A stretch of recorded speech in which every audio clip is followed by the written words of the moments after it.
Hello everyone, आप लोगों का हमारे YouTube channel study with Agniveer में बहुत बहुत स्वागत है। आज हम लोग वीडियो री एग्ज़ाम के 27 जून के शिफ्ट सेकंड के हिंदी के 50 क्वेश्चनों को हम लोग हल करेंगे। चलिए दोस्तों, हम लोग समय को बर्बाद न करते हुए क्वेश्चन को हल करना प्रारंभ करते हैं। पहला क्वेश्चन पूछा है कि किस कारण से मित्रता में दरार पैदा होने का भय बना रहता है। तो पैसेज पढ़ने के बाद हम लोग को आंसर मिलेगा कि किस कारण से मित्रता में दरार पैदा होने का भय बना रहता है। तो दोष, दर्शन और एक दूसरे पर छींटाकशी से। और आप लोग पैसेज भी ढूंढेंगे तो आप लोग को यहाँ पर आराम से मिल जाएगा कि दोष, दर्शन और एक दूसरे पर छींटाकशी से मित्रता में दरार पैदा होने का भय बना रहता है। इसी तरह सभी क्वेश्चनों का आप लोग को आंसर आसानी से मिल जाएंगे। क्वेश्चन नंबर सेकेंड है, कैसे मित्र विष से भरे घट के समान त्याज्य होते हैं।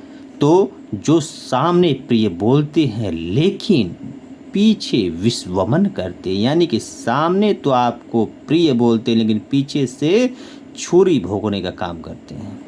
क्वेश्चन नंबर थर्ड, विषवमन शब्द कौन से समास का उदाहरण है। तो विषवमन शब्द बहुव्रीहि समास का उदाहरण है। क्वेश्चन नंबर फोर, पातक शब्द का विलोम क्या होगा। तो पातक शब्द का विलोम पुण्य होता है। क्वेश्चन नंबर 5, मित्रता को स्थिर और दृढ़ रखने के लिए कौन से तत्व अति महत्वपूर्ण हैं। तो मित्रता को स्थिर और दृढ़ रखने के लिए सबसे महत्वपूर्ण आवश्यक जो तत्व हैं वह है सहिष्णुता और उदारता। तो इसका आंसर क्या होगा क्वेश्चन नंबर 5 का। तो ऑप्शन नंबर बी, सहिष्णुता और उदारता। अब हम नेक्स्ट क्वेश्चन की ओर चलते हैं। Question number 6। क्वेश्चन नंबर 6 क्या कहा है कि इनमें से जो ये विराम चिन्ह का दिया है इसमें से किस विराम चिन्ह का उदाहरण है। तो जो ये चिन्ह है ये अर्ध विराम का है। अगर आप लोग के यहाँ पर अगर बिंदु न रहता तो यहाँ पर हम लोग क्या आंसर मारते हैं, अल्प विराम मारते हैं। क्वेश्चन नंबर 7, देखिए इनमें जो पंक्ति दी है ये किस कवि या कवित्री की है। असुवन जल सिंची सिंची प्रेम बेली बोई, अब तब बेली फैली गई आनंद फल होई। यह पंक्तियाँ किसकी है। तो मीराबाई की। क्वेश्चन नंबर 8, हिंदी की उपभाषा कौन सी इसमें से नहीं है। तो हिंदी की उपभाषा इसमें से मालवी नहीं है, जबकि पहाड़ी, पश्चिमी हिंदी और पूर्वी हिंदी हिंदी की उपभाषा की बोलियाँ हैं। क्वेश्चन नंबर 9, इनमें से कौन सा स्वर संधि का भेद नहीं है। तो आप लोग आराम से बता देंगे इसमें से एक जो है ये हल संधि है, ऑप्शन नंबर डी दिया है, ये स्वर संधि का भेद नहीं है, जबकि गुण संधि, दीर्घ संधि और वृद्धि संधि ये सभी क्या हैं, स्वर संधि के भेद हैं। क्वेश्चन नंबर 10, किस व्यंजन के उच्चारण में जीवा तालु से नहीं टकराती, यानी कि किस व्यंजन के उच्चारण में जीवा तालु से संपर्क नहीं करता है। तो ऑप्शन नंबर ए, घ जो है कंठ वर्ड है, ये जीवा तालु से इसमें नहीं टकराता, जबकि श, च और ज इन तीनों में जीवा तालु से टकराता है, जबकि घ में नहीं टकराता है। क्वेश्चन नंबर 11, पत्र लेखन के बारे में कौन सा विकल्प सही नहीं लगता है। तो ऑप्शन नंबर सी, सरकारी कार्यालयों में लिखे जाने वाले पत्रों में अभिवादन, सादर, नमस्ते लिखे जाना चाहिए, जबकि ये शब्द नहीं लिखे जाते हैं। क्वेश्चन नंबर 12, कवि भूषण किस काल के कवि थे। तो कवि भूषण रीति काल के कवि थे। क्वेश्चन नंबर 13, इनमें से अंतस्थ व्यंजन कौन से हैं। तो अंतस्थ व्यंजन य, र, ल, व को हम लोग अंतस्थ व्यंजन कहते हैं, और य, र, ल, व ये सभी अल्प प्राण होते हैं, अल्प प्राण होते हैं, जबकि श, स, ह ये सभी उष्म व्यंजन होते हैं, क्योंकि इसमें क्या होता है, गर्मी उत्पन्न होता है, इन्हें बोलने में गर्मी उत्पन्न होता है। स, ह। क्वेश्चन नंबर 14, दिया कि घुमक्कड़ शास्त्र की रचना किसने की है। घुमक्कड़ शास्त्र की रचना राहुल सातकर्णी ने की थी। क्वेश्चन नंबर 15, कौन सी कहानी प्रेमचंद्र की नहीं है। क्वेश्चन नंबर 15 दिया कि कौन सी कहानी मुंशी प्रेमचंद्र की नहीं है। तो इसमें से होगा ऑप्शन नंबर डी, झूठा सच। झूठा सच किसकी है। तो यह है यशपाल की, जो कि बड़े भाई साहब, परीक्षा और ईदगाह सभी मुंशी प्रेमचंद्र की है। क्वेश्चन नंबर 16, आइए हम लोग नेक्स्ट क्वेश्चन की ओर चलते हैं। क्वेश्चन नंबर 16 का क्या मतलब क्या कहा है कि आजकल लेखक उपन्यास लिख रहा है। आजकल लेखक उपन्यास लिख रहा है, इसमें कौन सा कारक है? आजकल लेखक उपन्यास को लिख रहा है, यानी कि कर्ता ने कर्म को, यानी कि इसमें कौन सा कारक होगा? कर्म कारक होगा। क्वेश्चन नंबर 17, इनमें कौन सा विकल्प सही विलोम युग्म नहीं है? तो स्वकीय का परकीय होता है, सज्जन का दुर्जन होता है, प्रशंसा का निंदा, जबकि प्रलय और ध्वंस समानार्थी शब्द होंगे। ये सभी विलोम शब्द नहीं है, यानी कि इसका आंसर क्या होगा? ऑप्शन नंबर ए होगा। क्वेश्चन नंबर 18, हे सारथी हे द्रोण क्या देवेंद्र भी आकर अड़े? हे खेल क्षत्रिय बालकों का विभेदन कर लड़े? मैं सत्य कहता हूँ सखी सुकुमार मत जानो मुझे, यमराज से भी युद्ध में प्रस्तुत सदा मानो मुझे। यह किस रस का उदाहरण है? वीर रस का। इसको आपको पढ़ने में पता चल जाएगा कि यह किस रस का उदाहरण है? वीर रस का। क्वेश्चन नंबर 19, रहीमन पानी राखिए बिनु पानी सब सून, पानी गए न उबरे मोती मानस शून्य। यह किस अलंकार का उदाहरण है? यह श्लेष। श्लेष का अर्थ क्या होता है? चिपका हुआ। श्लेष का अर्थ क्या होता है? चिपका हुआ। क्वेश्चन नंबर 20, दक्षिण शब्द का विलोम शब्द क्या होगा? तो दक्षिण शब्द का विलोम होगा वाम। क्वेश्चन नंबर 21, किस वाक्यांश के लिए प्रयुक्त शब्द सार्थक नहीं है? जिसे करना कठिन हो उसके लिए एक शब्द क्या होता है? दुष्कर।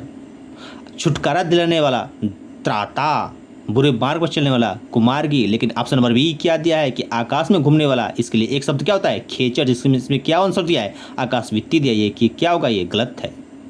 क्वेश्चन नंबर 22 दिया है कि निम्नलिखित में से किस शब्द की वर्तनी सही है? तो याज्ञवल्क्य की यह शब्द क्या है? वर्तनी सही है। इसका आंसर क्या होगा? 22 का ऑप्शन नंबर सी। 23 निम्न में प्रज्ञा और मनीषा शब्द का पर्यायवाची नहीं होता है, तो विधाता। क्वेश्चन नंबर 24 नद्यागम शब्द का संधि विच्छेद क्या होगा या संधि विग्रह क्या होगा? तो नदी धन आगम। ऑप्शन नंबर बी यही आंसर आप लोग का होगा, एकदम correct. Next question, question number 25 बंध्या शब्द का तद्भव रूप क्या होगा? बंध्या शब्द का तद्भव रूप होता है बांझ। नाला शब्द का स्त्रीलिंग क्या होता है? नाला शब्द का नाली। अंगद का पैर होना का मुहावरे का अर्थ क्या होता है? तो अंगद का पैर होना यानी कि प्रतिज्ञा जिससे कभी न डिगे, ऐसी प्रतिज्ञा जो कभी न डिगे। क्वेश्चन नंबर 28 दिए कि किस विकल्प में शब्द युग्म का अर्थ भेद सही नहीं है? तो ऑप्शन नंबर सी में अविलंब, जो अवलंब और अविलंब दिया है, इसका अर्थ भेद सहारा और विलंब सही नहीं है। राखनहार शब्द में कौन सा प्रत्यय लगा हुआ है? तो राखनहार शब्द में कृदंत प्रत्यय लगा हुआ है। प्रद्युम्न शब्द का शुद्ध वर्तनी क्या होगा? तो प्रद्युम्न शब्द का शुद्ध वर्तनी प्रद्युम्न होगा। निम्न में कौन सा वाक्य शुद्ध है? आप क्या किताब पढ़ेंगे? एक किताब कहानी की दीजिए। श्वेता मेरे पास दौड़ती आई। बालक छत में खेल रहा है। बालक छत में खेल रहा है, छत में नहीं खेल रहा है, जो कि छत पर खेलता है, यानी कि ये गलत हो गया। आप क्या किताब पढ़ेंगे? क्या आप किताब पढ़ेंगे? ये शुद्ध शब्द होगा, जो कि ये भी क्या होगा? गलत है। तो इसमें आंसर क्या सही होगा? श्वेता मेरे पास दौड़ती हुई, यही शब्द क्या होगा? शुद्ध होगा। क्वेश्चन नंबर 32 दिया कि सांच को आँच नहीं। आप लोग कहावत में सुनेंगे कि सांच को आँच नहीं, यानी कि सच्चे व्यक्ति को सच्चे व्यक्ति को डरने की आवश्यकता नहीं है। चाम का तत्सम रूप क्या होगा? चाम का तत्सम रूप होगा चर्म। चाम का तत्सम रूप क्या होगा? चर्म होता है। नेक्स्ट क्वेश्चन,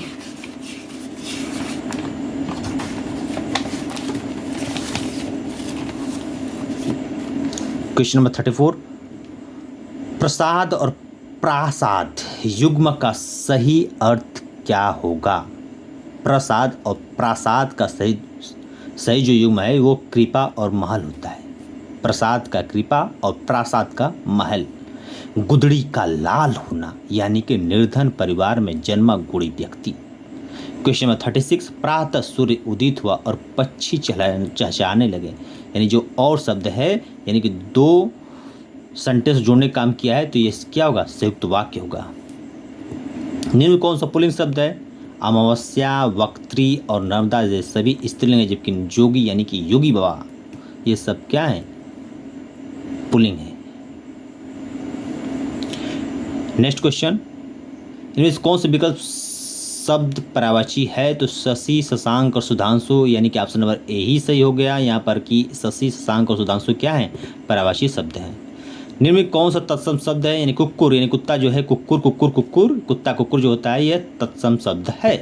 अंगखेचक शब्द के लिए वाक्यांश क्या है, अंगखेचक शब्द के लिए सही वाक्यांश है आय व्यय के आंकड़ों की जांच करने वाला। नेक्स्ट क्वेश्चन 41, इनमें से कौन सा वाक्य मिश्रित वाक्य उदाहरण है, तो ऑप्शन नंबर डी जो दिया है कि जब मैं छोटी थी तब साइकिल चलाती थी, यानी कि इसमें जो जब और तब शब्द दिया है ये सब क्या है, मिश्रित वाक्य के उदाहरण है। क्वेश्चन नंबर 42 दिया है कि इनमें से आगार शब्द का परिचित शब्द कौन सा नहीं है, तो आगार का परिचित शब्द आवास, भवन और घर होता है, लेकिन घाम नहीं होता है। इसका आंसर क्या होगा 42 का, ऑप्शन नंबर सी यानी घाम। 43 दिया है कि इनमें से नी शब्द का उपयोग किसमें किया गया है, तो नी शब्द का यानी कि नी धन गम यानी कि ऑप्शन नंबर ए निगम, इसमें नी उपशब्द का प्रयोग हुआ है, यानी कि इसका आंसर क्या होगा, ऑप्शन नंबर ए होगा। यह किस क्रिया का उदाहरण है, यानी कि सुरेश ने फल खरीदा और राम ने रावण को मारा। सुरेश ने क्या खरीदा, फल खरीदा। राम ने किसको मारा, रावण को मारा, रावण को मारा। इसमें कौन सा क्रिया होगा, सकर्मक क्रिया होगा।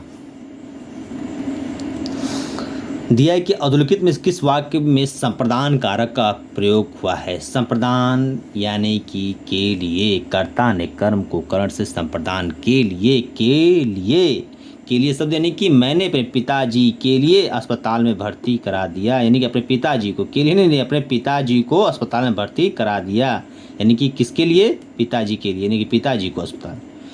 इस समय श्याम आता होगा, इस वाक्य में कौन सी क्रिया काल है, यानी कि इस समय, यानी कि क्या है, यानी कि इस समय श्याम आता होगा, यानी कि इस समय श्याम आता होगा, यहाँ पर क्या है, एक संदिग्ध वर्तमान काल का उदाहरण है। निम्न में लिखित में कौन समासिक युग्म सही है, समासिक में युग्म कौन सा सही है, यानी कि इसमें कर्महीन यानी कर्म से हीन है, तत्पुरुष समास, ये ऑप्शन बी क्या है, सही है। अब लौ नशानी अब न नशे हो, इनमें से कौन सा रस होगा, तो इसमें शांत रस होगा। मृतिका शब्द का तद्भव रूप क्या होगा, तो मृतिका शब्द का तद्भव रूप मिट्टी होगा। नेक्स्ट क्वेश्चन दिया है कि काले घटा का घमंड घटा, नवमंडल तारक विंद खिले, इस पंक्ति में कौन सा अलंकार है, तो एक ही शब्द बार बार आए और उसके अर्थ अलग अलग हों, वहाँ पर कौन सा अलंकार होता है, वहाँ पर यमक अलंकार होता है। ठीक है दोस्तों, आज के लिए बस इतना ही। अब हम लोग नेक्स्ट वीडियो में मिलेंगे, तब तक के लिए जय हिंद, जय भारत।